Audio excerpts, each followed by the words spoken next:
Today, we're going to be talking about Richard Dawkins' awful, terrible argument against God's existence.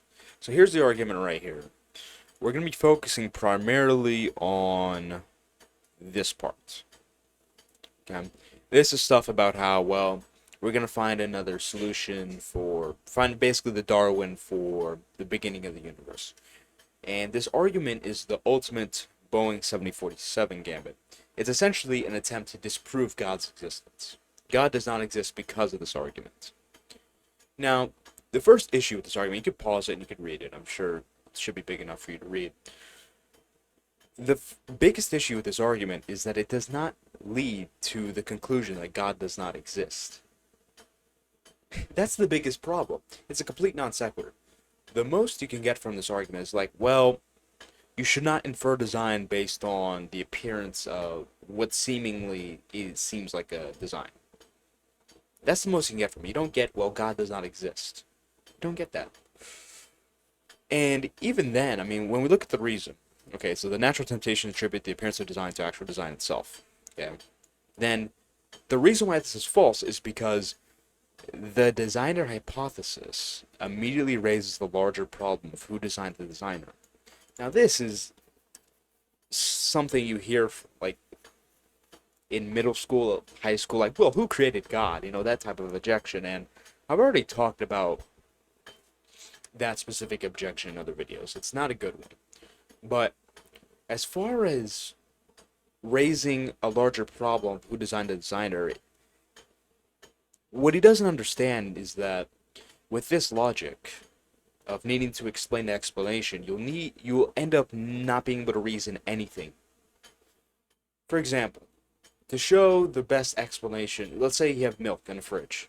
You open the fridge, take out the milk, you pour it out, it's kind of lumpy, you taste it, and it's sour, really sour, disgusting. It smells terrible. The best explanation is, well, the milk is rotten. But then Richard Dawkins comes in and is like, well, this raises the larger problem. How do you explain the milk being sour? And then maybe you have some scientific paper with going over all the chemical process. Well, how do you explain the scientific paper? And the point here is that you don't need an explanation of the explanation to show it's the best explanation.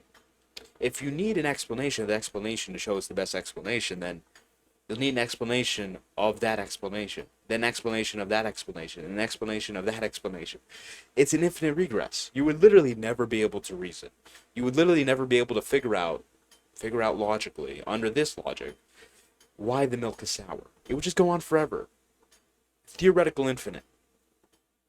So that's the first problem. Infinite regress logic here. And then, it is obviously no solution to postulate something even more improbable. How is it more improbable? To me, it seems like there's a burden of proof that needs to be sustained here. On what basis is it more improbable? And for looking at questions, maybe because it's supposedly more complex. I've heard Richard Dawkins say that on other occasions, but how? God is a all-powerful, the greatest conceivable mind, greatest conceivable being. That's not very complicated. Now you may say, oh, well, you know, all the things that God can do is hard to explain, whatever, but I don't really say, I think you would need to elaborate on that more. I don't agree with that. I don't think it's more complex than trying to something more probable. So I'll show something more probable.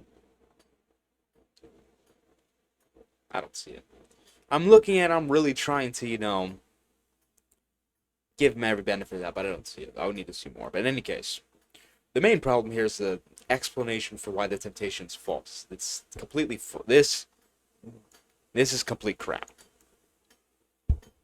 And then you have the rest of this where it's well, Darwin, I love Darwin, I love evolution, like science nerd.